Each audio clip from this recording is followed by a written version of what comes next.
Welcome to the Lung Cancer Living Room. I'm Danielle Hicks. I am Chief Patient Officer here at GoTo for Lung Cancer. And for today's speakers, we have Dr. Navneet Singh, who's a professor of pulmonary medicine, postgraduate Institute of Medical Education and Research in Chandigarh, India. I hope I got that right. We also have Rachel Avery, who's the Director of Marketing and Communications at the Roy Castle Lung Cancer Foundation in the UK. We have Heidi and maybe Pierre Onda, I'm not sure if Pierre is going to join us today, co-founder of the White Ribbon Project from the United States, and Lauren Pretorius, who's the Chief Executive Officer at Campaigning for Cancer in South Africa. We could not be more thrilled to have these folks joining us today, and I've had the pleasure of having some conversations with them prior to this meeting, and it was interesting to find that although there are a lot of similarities, some of the ways we're combating them are different, and so we're seeing how things that are happening in other countries might actually be replicable in other places. So today's objectives are to really understand the challenges around the world as it relates to lung cancer stigma, the role of patient advocacy organizations and really patients themselves in helping to eradicate this stigma, and how together we can work to humanize this disease. Dr. Singh, I want to start with you, and can you talk a little bit about what lung cancer stigma looks like in India? So I will just start by saying that it is not uncommon for us that we are sitting in the outpatient, and before the patient himself or herself comes in, one relative or another family member or caregiver will first come in and tell us that the diagnosis is not known to the patient and we don't want you to tell that. And that is still going on. It is probably reduced over the years with more access to social media, more access to online materials, especially amongst the families which are well educated. But we have a lot of patients who come from lower socioeconomic status, from who are not very well educated, and it happens very frequently that the patient's primary caregiver or immediate family member learns about the diagnosis and does not want the patient to know about it simply because they feel it is going to affect his or her ability to counter the disease. And we have this request almost, we'll see it in every clinic, at least one or two people coming in and telling us about this request. But with time, obviously, it has become much less, and we hope that things like this continue to diminish. And Dr. Singh, just to kind of touch on that a little bit, so not wanting to tell the person diagnosed themselves what the actual diagnosis is that because of personal shame, blame thing, or is there actual fear that they will be shamed and blamed out in the community, and that will affect their day-to-day, or both? To a large extent, it is also based upon the stigma of cancer in general, that, okay, if you get a diagnosis of cancer, it really means nothing more can be done, and the patient's mental ability to carry on with his or her daily activities would get hampered. In fact, we have occasionally seen patients themselves coming, and we ask them about their performance status or functional status, and it is not uncommon for us to learn that before they got the diagnosis, they were going about routinely, but once they learned about the diagnosis, they stopped going outside and were literally confined to their house. And we have to encourage them that without overexerting, do what you can to the best of your ability. The other thing is obviously even amongst the community, relatives and even the patients themselves will not really fully disclose it. They will say that, okay, if some other person asks that why is that person not being seen so frequently or is not coming to certain events, they'll say he's not keeping well, there has been some health issue, and not disclose it publicly. So yes, that happens. But as I said, that has come down with time, especially amongst people who are well educated and have access to better educational material. What is the incident rate of lung cancer in India? Is it fairly high? The more common cancer is obviously head and neck cancer in India, but lung cancer is still one of the most top 3 cancers, especially amongst males. In females, obviously, you have breast and cervical cancers, which are more important, but for males, it is important. The issue here is obviously that the mortality from lung cancer is an important consideration even amongst females. Yeah.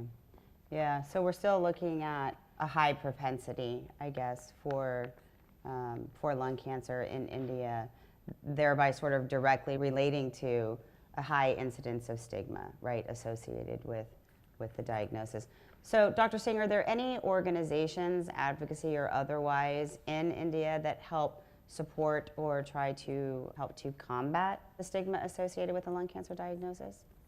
So advocacy till now was still very much at a very nascent stage or in its infancy, but in the last at least 2-3 years, we have come across several support groups as well as organizations which are now actively working in this field. They are not specific for lung cancer as such. They are for cancers in general, but they are also working now in the field of lung cancer, given the increasing importance of both biomarker testing as well as targeted therapies and the much better responses to such biomarker directed treatments. So how are doctors, how are healthcare providers helping their patients, the ones that do know, I suppose, of their diagnosis, how are they helping them to combat and cope with the stigma that is associated with it? Giving my example, almost 15 years back when I became a young faculty, that I wrote a patient information booklet in English and had it translated into 2 of local languages. And we used to give this free of cost to every patient who was newly diagnosed with lung cancer. And when their family member or caregiver used to come in and say, please don't tell the diagnosis, I said, okay, we are giving you this small patient information booklet. If possible, please ask him or her to read it.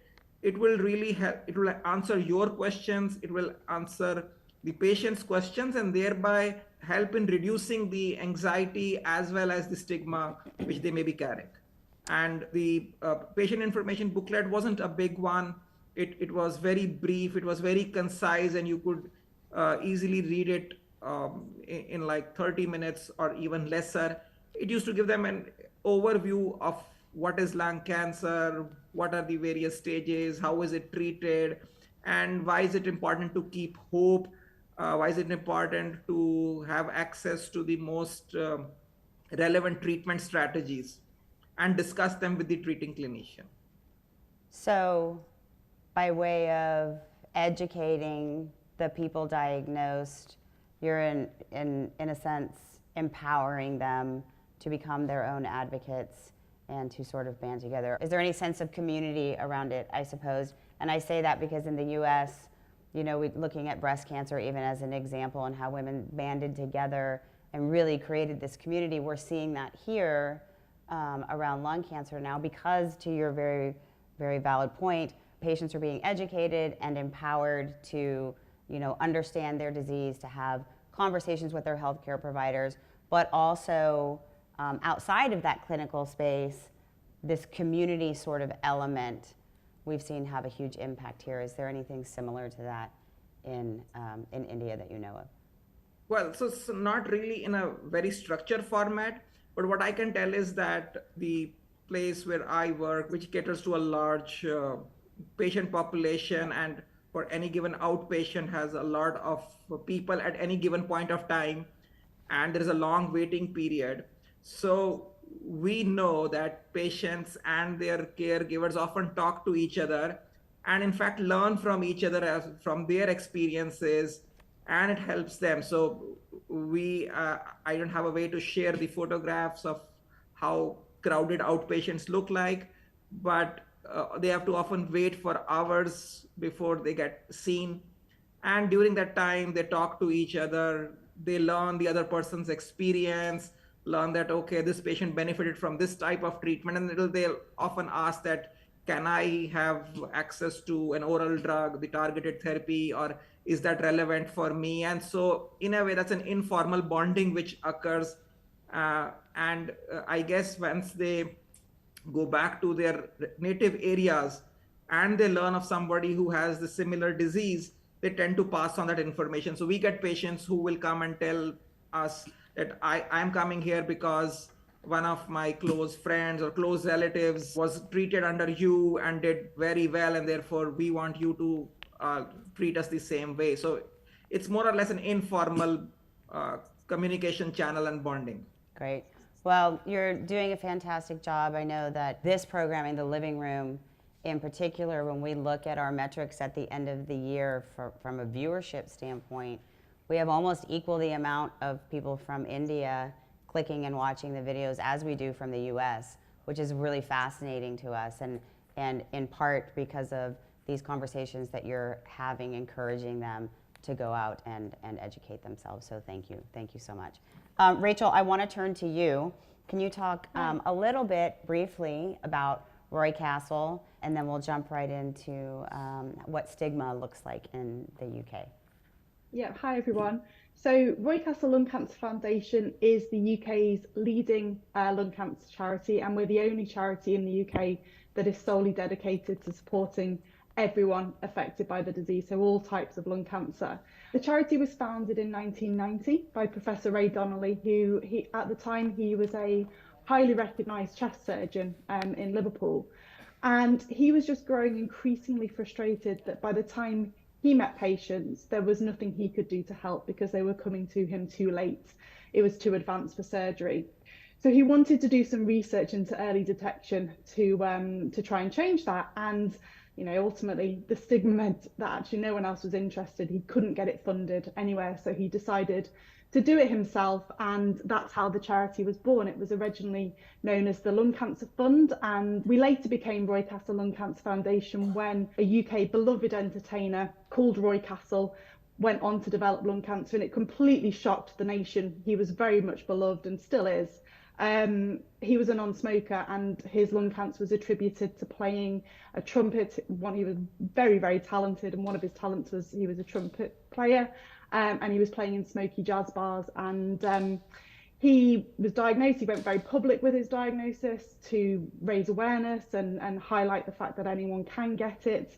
And he ended up taking part in what was called the Tour of Hope, which was a tour around the UK, raising awareness, raising money, and he raised over £1 million, which went towards the first lung cancer research centre.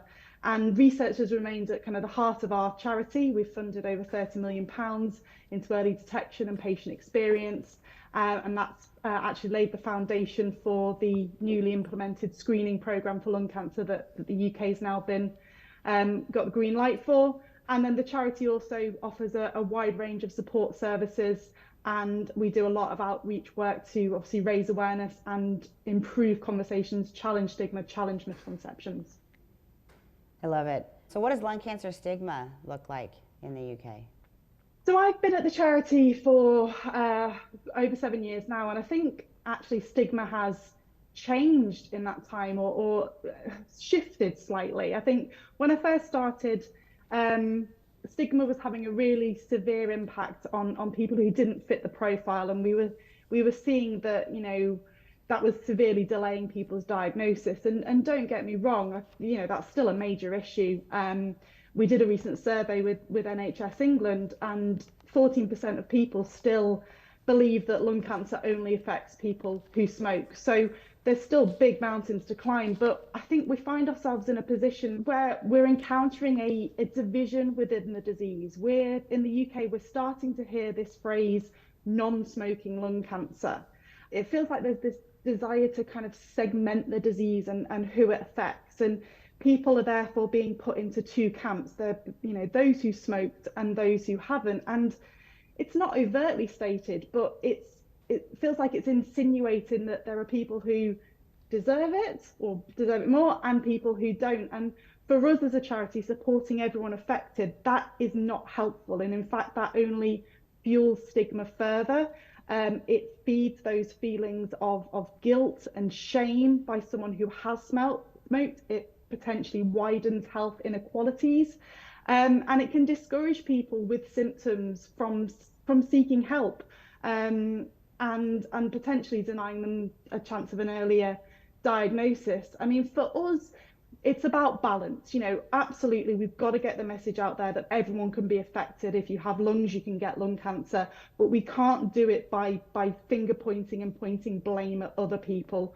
We need to make sure that we're representing everyone affected by the disease, and that people know that they can come to us for help and support without judgment. Yeah, I couldn't agree more, and I think it's an interesting but not surprising sort of phenomenon, right? That stigma itself is what sort of is driving at least people who never smoked as having a non-smoking lung cancer, for fear that they too will have their finger shaken at them, and that bifurcation of sort of the disease in and of itself is just helping to perpetuate, right? So on one hand, you understand the rationale behind why someone might self-identify that way, and that they aren't understanding that it's just furthering a bigger issue. So what are some of the things that you all are doing out there to help combat that very thing? In 2017, we launched our Head High campaign, which was directly aimed at tackling stigma. That message was pretty simple. It was, people with lung cancer should be supported, not judged, and that no one deserves this disease.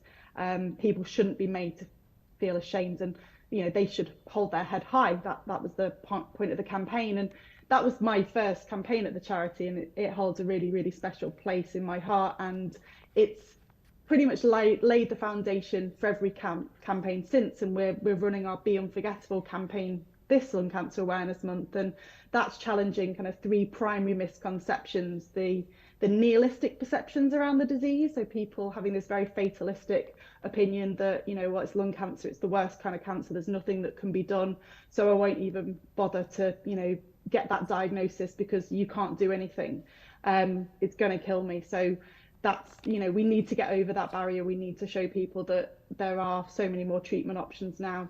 The other misconceptions the campaign looks to challenge is symptom confusion, so people expecting to have particular symptoms like a persistent cough, and then of course patient stereotyping, so demonstrating that you don't have to be a certain type of person to get lung cancer, that it really does affect anyone. And we do all this by using real life examples, and we let the people that it affects do the talking. We put them kind of front and center.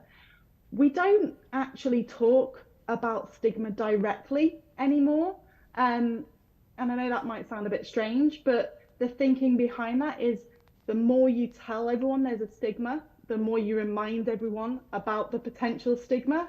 So instead, we try and set the example that we want other people to follow. We don't ask our patients about their smoking history because to us, it doesn't matter. It doesn't affect the support we give. And actually, we find out if someone hasn't smoked, they tend to tell us that very, very quickly on in sharing their experience. They're much more likely to kind of mention that. I mean, ultimately, we're trying to fight against this division, this smoking and non-smoking, and we just want to try and bring people together to overcome it. And for a lot of us, it's very personal. It's personal to me. I lost my dad to the disease, and for us, smoking shouldn't define a person. It doesn't define a person, and we don't want to focus on that. We're trying to rehumanize people that are affected by lung cancer, and the label of smoker, the term smoker, it's not a positive label. It feels like quite a derogatory word. So we try and eradicate that from how we communicate. So we say people who smoke or have smoked rather than that label of smoker and non-smoker. My dad was a smoker, but he was so much more than that. He was a dedicated and supportive father. He coached football, soccer to thousands of kids. He loved golf. He, played board games with me for hours. So he's so much more than that label of smoker. And that's what we try and get across with our campaigns. And it's been a really momentous year for us in the UK. We've had the announcement for a national screening programme, and this is real progress, and hopefully this helps to start to change people's mindset, because finally people at high risk of lung cancer are being given the opportunity to have the disease caught at the earliest opportunity. And I'm hoping that's telling people that you matter, and we need to just lose this stigma now. I love the head high concept and the initiative, and I can hear your passion behind your work that began, as you said, with that. And it's interesting, at GoTo, we're in contact with patients day in and day out like you all are, and that's not a conversation we have either, and you're absolutely right. People who never smoked are pretty quick to self-identify that. And, in talking about screening, we're thrilled that it's making its way. But screening doesn't come without its own set of challenges that stigma directly sort of relates to. Can you talk a little bit about what you've maybe noticed there, or what some concerns might be, and if you have any thoughts about how to maybe combat that early on? Well, yeah, that's a huge question, isn't it? So the smoking, the screening program that's been approved for the UK, it's for people 55 to 74 with a smoking history, and that could be that they're still smoking now, or that they smoked 30 years ago. If it's on their medical records, they will be invited for screening, which is fantastic. It's a huge step forward. But obviously, on the other hand, you have people that don't fit into that category. Either they're younger, either they don't have that smoking history, or they're over 74.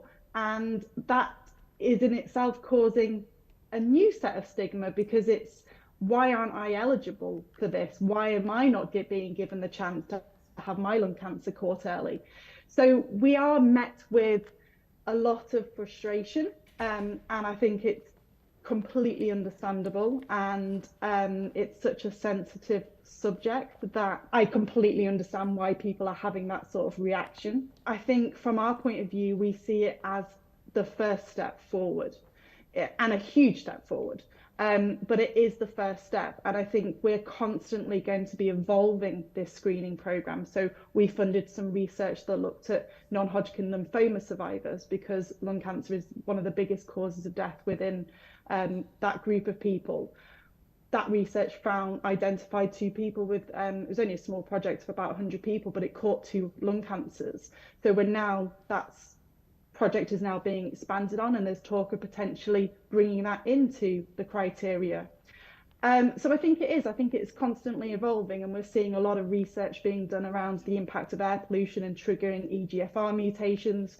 So who knows? I think hopefully this is step one, and we can just continue to evolve and build a screening program that is more inclusive. But every screening program has its criteria. We can't be screening everyone for everything, unfortunately. Breast cancer in the UK is 50 plus. Younger women get breast cancer, but they're not necessarily screened until they're 50. So it just seems to have added more fuel to the fire because of that additional criteria of a smoking history. Yeah, I would agree, and I think to your point, we have to be grateful that we have screening for lung cancer now, right? Although that comes with challenges. We've had it in the U.S. for a long time, yet still, I'm going to give a rough average on the high side, 7% of the people that qualify are actually going out and getting screened. And then on top of that, the adherence to follow-up protocols is also a challenge, right? So I think we have a long way to go, but I, like you, am grateful that it's finally here. Dr. Singh, I think you had a question for Rachel? It wasn't really a question. I just wanted to echo what she was saying. So the thought of segregating lung cancer among people who have smoked versus those who have not smoked is in a way flawed, not just from the stigma point of view, because you may have people who have had heavy tobacco smoke exposure versus those who have had very little amount of tobacco smoke exposures, and that can fundamentally affect both the molecular profile and the way they end up getting treated. So it's not correct to just segregate them as smoking and non-smoking. Yes, it is very important we document as our in our baseline records about the smoking exposure, but we never tell the patient that you have got the disease because you smoke. We never tell them. Yeah. I am sure people who have smoked realize that probably they got it because of that, but it is something which is self-realization, and it doesn't have to be really rubbed in. Obviously, people who have smoked a little bit they tend to behave largely as the people who have never smoked, and therefore trying to just arbitrarily segregate them is not correct. Yeah, I agree. I think back to my teenage years and even before that, and a couple of U.S.-based organizations were running fairly hit 'em hard anti-smoking campaigns, well-intended, right, to try to encourage people to quit smoking because smoking is bad for a very long list of reasons. But because of sort of the approach that was taken, it had directly sort of embedded in the minds of people everywhere that smoking is what's gonna give you lung cancer. So Heidi, I want to move on to you, and can you give a brief history of the White Ribbon Project? Sure. So being a lifelong health enthusiast and health educator and fitness trainer with no known risk factors and no symptoms, I was incidentally diagnosed with stage 3A inoperable lung cancer in October of 2018 and told that I had about 4 to 6 months to live because I was inoperable. Obviously, I'm here now. It's 5 years later, and I benefited off of research, thank goodness, chemoradiation and then durvalumab, so off of the Pacific trial.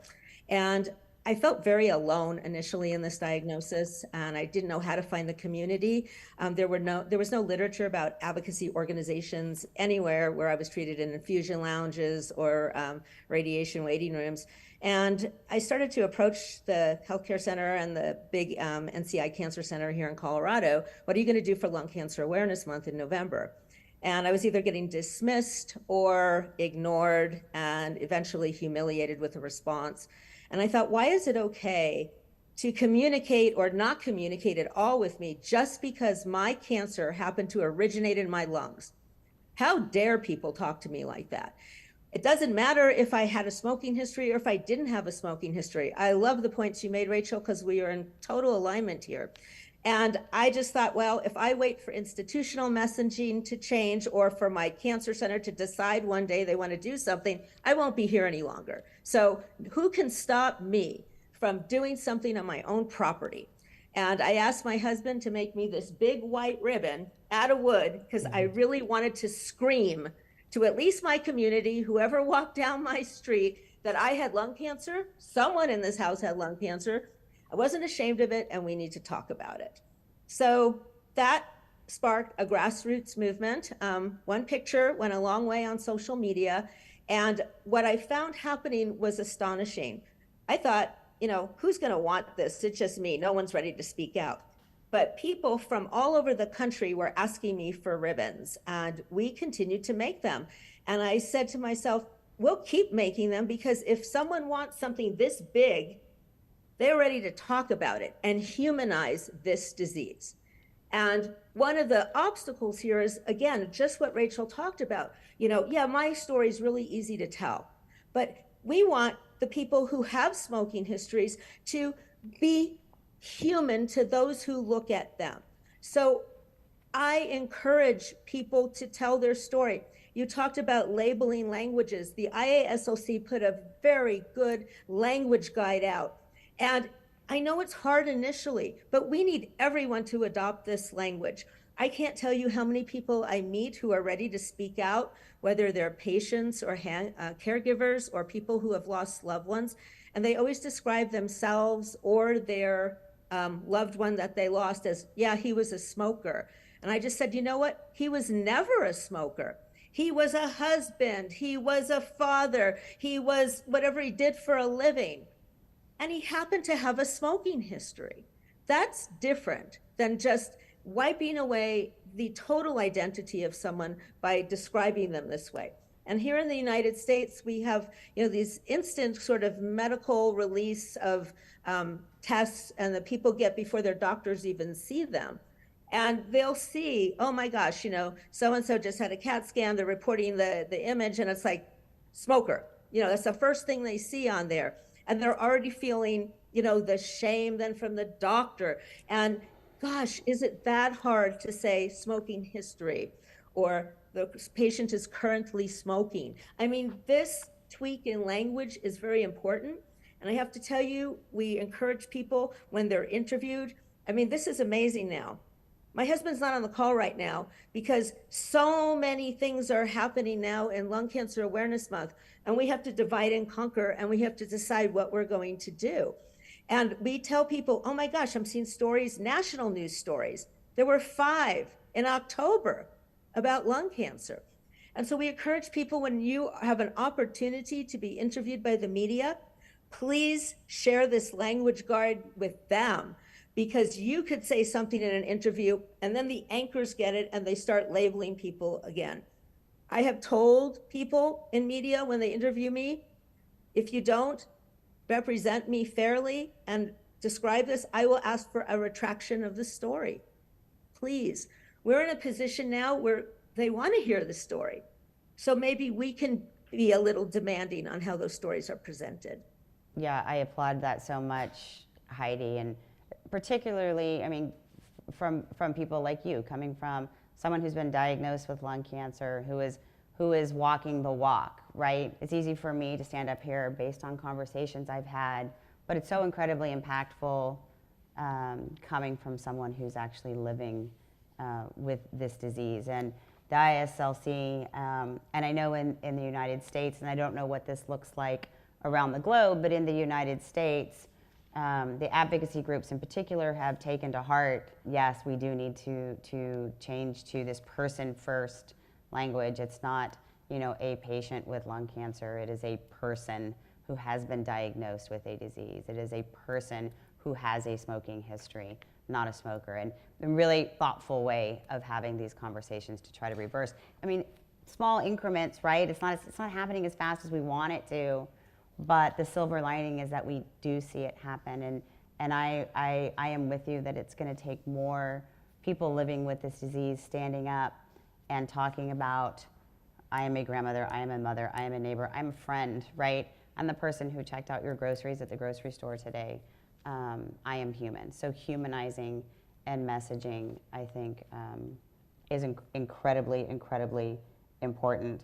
I really want people to understand. I mean, if they question, oh, this sounds like an experiment, it's not going to work. It's like, no, this happened clearly in breast cancer, which was highly stigmatized. I'm old enough to remember women hiding in the house. I'm 60 years old. Mom suddenly disappeared. They were embarrassed. They had double mastectomies. They were ashamed. And HIV/AIDS, that was a stigma. We can't use the word stigma as, okay, therefore we can't do anything to fix this.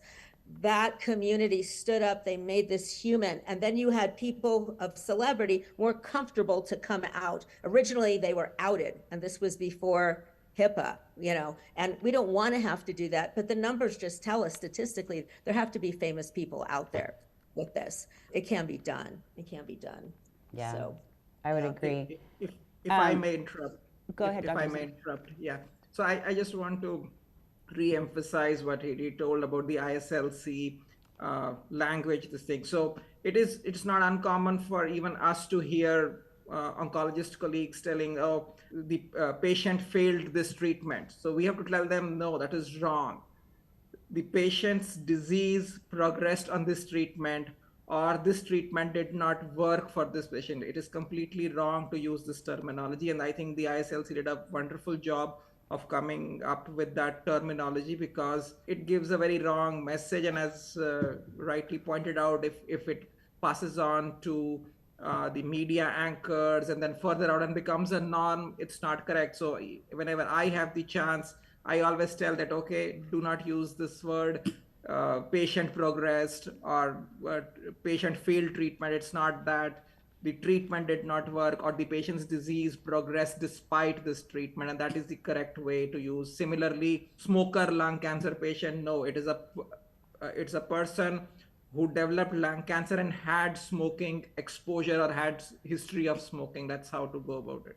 And I just want to share our mission statement. I want to make that clear. And, you know, the mission statement was made by survivors and some people in the medical community and some caregivers. And it was established in January of 2021 when we were when we were applying for a nonprofit status. The mission of the White Ribbon Project is to promote and increase lung cancer awareness by changing the public perception of the disease. No one deserves it. And we use the word public perception because we are not changing faces. These are the same faces. We have heard from people in the smoking, community that we don't feel like we're included because you want to change, and it's like, no, we are changing the perception of someone who smokes. We are making you human, real, someone we can all empathize with. So I just wanted to clear that up. Thanks, Heidi. Rachel, I see your hand up. Yeah, I just wanted to share a really recent example from the campaign we've just run. So we put a press release out, and we're working with the National Health Service and running community engagement events. The media took our press release and edited it. So it was very people with opportunity to learn more about lung cancer. They changed the headline to "Smokers Get a Chance to Learn More About Lung Cancer." So it's the role of the media is perpetuating, and what image do they use alongside it? They use someone with a cigarette, and that is what we're up against. And I also wanted to ask Heidi if we've seen, it's almost like a disproportionate amount of people now who want to share their story who don't have a smoking history compared to those who do. I wanted to know if you also experienced that. Yeah, that's one of the biggest challenges here. And so we are working hard on that to make people, feel welcome and more comfortable. I mean, I've done that from day one. So it's not just about one person. We need collaboration across the board. If you find somebody who is willing to do it and then showcase that, then it makes others, more comfortable. I think we do have a monthly community Zoom called the White Ribbon Project, which is live and it's open to anyone. We're having one this Saturday at 12 p.m. Eastern time. It goes for 1 hour and it gives people the opportunity. We share what's going on, we give hope, but then we open it up. Like, what are questions? What are concerns? People, start to share their stories a little bit, and then we can, already wrap them up in a community of support right on those calls. All are welcome. And that link is on our website, all the time accessible. Yeah. Thank you all for that conversation around messaging and imagery. I think we could have one entire lung cancer living room about how to try to overcome and combat that, but I do want to get to Lauren. So Lauren, you're up. Same for you. Can you tell us a brief history about your organization, what lung cancer looks like in South Africa, what stigma looks like in South Africa, and what all you guys are doing to try to combat it? Thank you so much, and thanks for inviting me today, and an interesting conversation with the panel. So Campaigning for Cancer was the first patient advocacy group, cancer advocacy group formed in South Africa in 2008. We started in a fight to get reimbursement for biologic treatments. At that time, it was a breast cancer medication, and then realized that there was no patient advocacy happening on cancer. And because of the disease burden in South Africa, particularly with the high burden of HIV/AIDS and TB, non-communicable diseases and especially cancer were being left out of any policy making decisions. So we started Campaigning for Cancer in 2008, and we work across all cancers. But one of the things that we do specifically look at is the cancers that are underrepresented by civil society. And so we'll look at cancers and focus on cancers where there aren't other patient groups, and that just bizarrely in South Africa is lung cancer. There are no specific lung cancer organizations within the country. So we do a lot of work on that. We've done a lot of work on developing education material with the Department of Health, our National Department of Health, to get it localized and translated, to get them to adopt it into it, as well as advocating for policies. We're currently in the process of trying to develop a lung cancer policy, although there's been funding issues with that. So we're constantly looking at that. If you have to look at the status of lung cancer in South Africa, scarily, lung cancer is the number 2 diagnosed in men, and probably number 3 or 4, it alternates in women, most diagnosed. But the biggest and the most scary statistic for me is in the 2 largest, most populated and economically active provinces, or what would be states in our country, it's the #1 killer in men. So that's pretty scary, and it speaks to there not being a plan around this disease when it comes to it, and that leads us into what stigma looks like.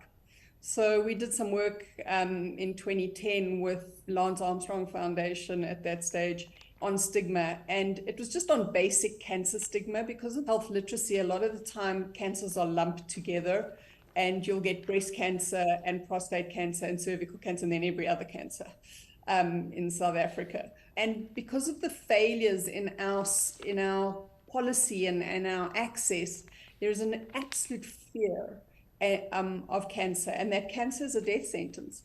That if you're diagnosed with cancer, it's painful and that you will be in pain.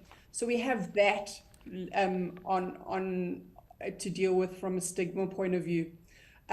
Also, South Africa was a signatory to the framework, the smoking framework. And so we've had for a long time, was most of my lifetime, we've had pretty good preventative tobacco cessation messaging and so on. But at the same time, it's created that stigma of what everyone's been speaking about. So we've seen that as well. So it's kind of like the symptoms on that. And then we have these other diseases that are put into play where you have to choose between HIV, TB, and lung cancer. And because there's treatment and access, it's better and more acceptable to be diagnosed with TB or HIV than it is lung cancer in some places in South Africa. So that's like where the systemic and policy issues have led us down in South Africa when it comes to stigma. And then we have a cultural stigma that also happens, where within certain communities, because of the myths that exist within those communities around diseases that they don't understand and literacy on that, there are myths that exist. So things like cancer is contagious. If you go and have treatment, or if the air, when you have an operation, the air touches the cancer will expand and grow. Also, that if a part of your body is removed, you will not be accepted into heaven. And then again, that if you are diagnosed with cancer, you are bewitched, you've been bewitched by someone. So that diagnosis is because someone cursed you, and that curse was put on. So that's, the basic realms of stigma that happens. The most significant, specifically related to cancer, to lung cancer, is the smoking versus non-smoking history. That would be that. However, in South Africa, we have a very big population of mining and asbestos mining and that. So things like mesothelioma is very, very, very prevalent in South Africa. And that, so, not even that has overshadowed the idea of smoking because of the tobacco cessation messaging that was initially came out in that. So that's a little bit of the profile with regards to stigma. Yeah, it's interesting, and I couldn't agree more that there are sort of two arms to this, right? There are systemic issues and challenges that help perpetuate stigma, but I love the fact that you touched on some of the cultural beliefs that also are directly sort of affecting outcomes for people diagnosed, and I think that's an even, well, in my opinion, but I'd love to hear others' thoughts on it. My view on that, at least my knee-jerk reaction, is that's almost feels like a harder nut to crack, right? Because these are beliefs that are embedded in these people for their entire lives, and to ask them to come outside of that belief system, I wouldn't even know how to touch that. I don't know if anyone has a So thought. we've done quite a bit of work with that, and in the past, so in South Africa, between 70 and 80% of people will consult a traditional healer or traditional health practitioner before they even go to Western medicine. And in the past, we were seeing that those traditional health practitioners were holding on to the patients. And when we we started to work with them and to understand what that was, and it was actually an easier nut to crack than we thought, because it came down to, well, you're taking my clients away from me, and that Western medicine doesn't see the benefit of the spiritual journey that I go through with my clients.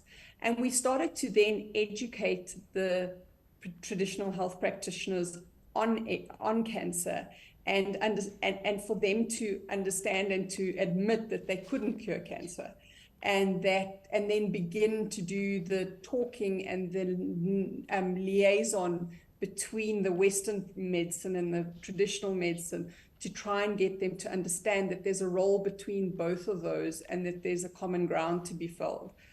So we've seen that work quite well. We're not all there yet, but it's definitely been eye-opening on both sides of the camp. We did something similar, so with the lung cancer screening pilots, so they're dotted around the UK, well, England at the moment, there's not a full rollout, and we've worked with kind of mosques and faith leaders and got them to almost endorse and buy in and support the program and communicate that to their communities. So it's trying to give it the green light within those communities as well, which I think is similar to what Lauren was saying. Yeah, and I think in the US we've worked in that space as well. I'm thinking more along the lines of someone whose belief system is either not to take any medication at all, not to remove any body parts for fear of not getting into heaven. Those feel like sort of these insurmountable sort of, how do you approach that? We've done specific campaigns on myth busting, so trying to educate and do that health literacy in a way that's culturally sensitive and on that. So that's one of the things, is putting as many facts out as possible, so that when that is there is there are resources for whoever's going against that information to provide that agency for them to argue their point. Yeah. Lauren, before we move on to sort of all of us and some sort of final thoughts about this, is there anything else you want to share with how your organization is working towards combating this stigma?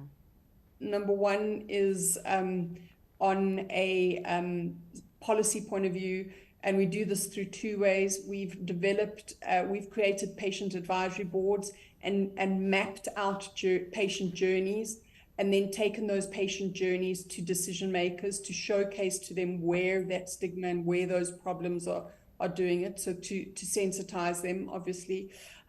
We've also looked at the work on expanding access to treatment.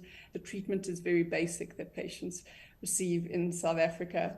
And then we've created think tanks through multiple stakeholders to come up with solutions.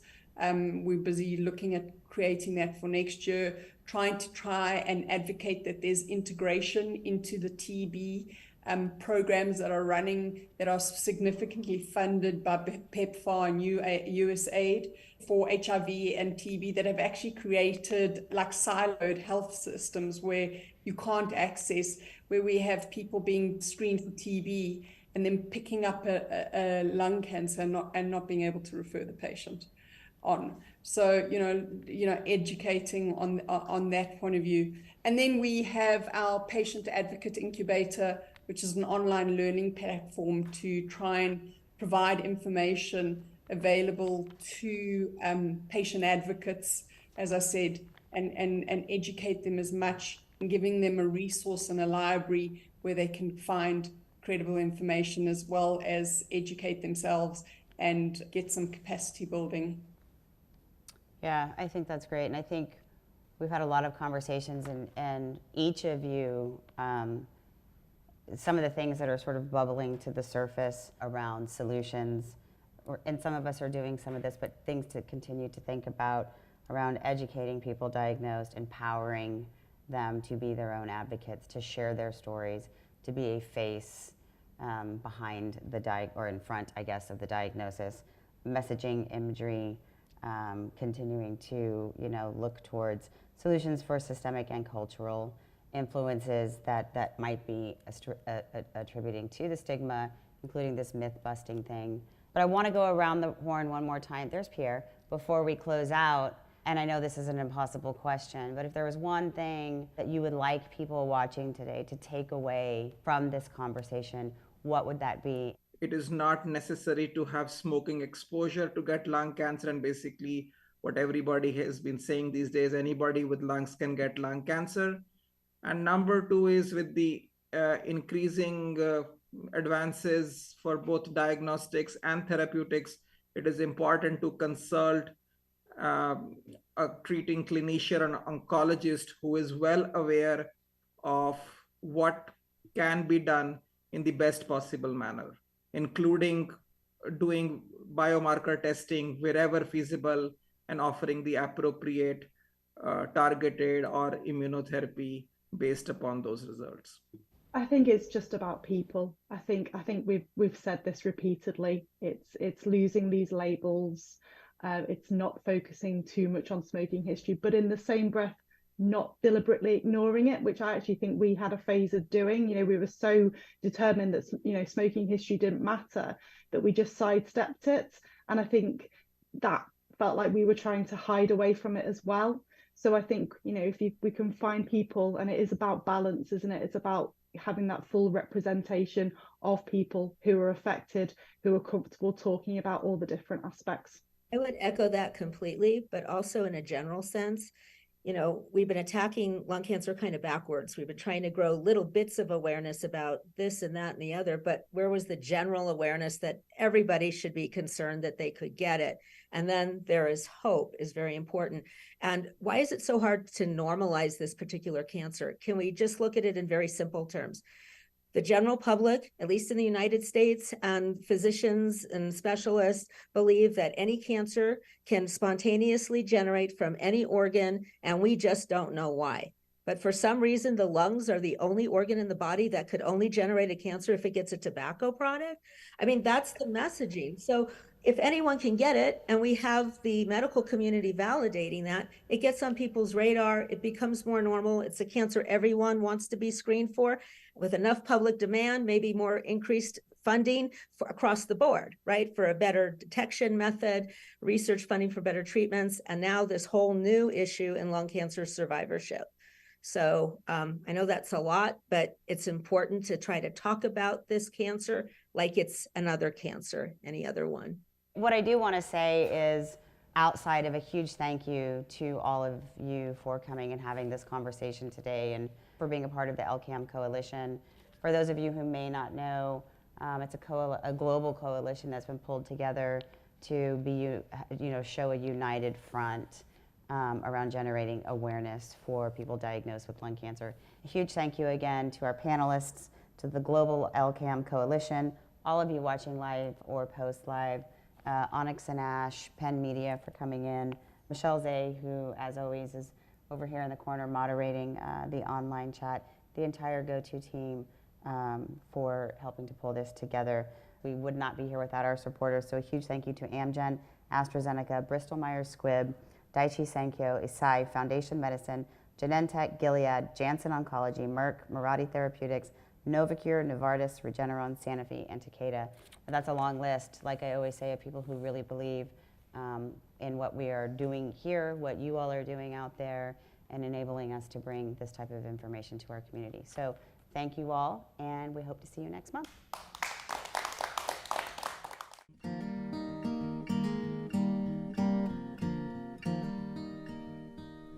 So I'll be brave if you're brave.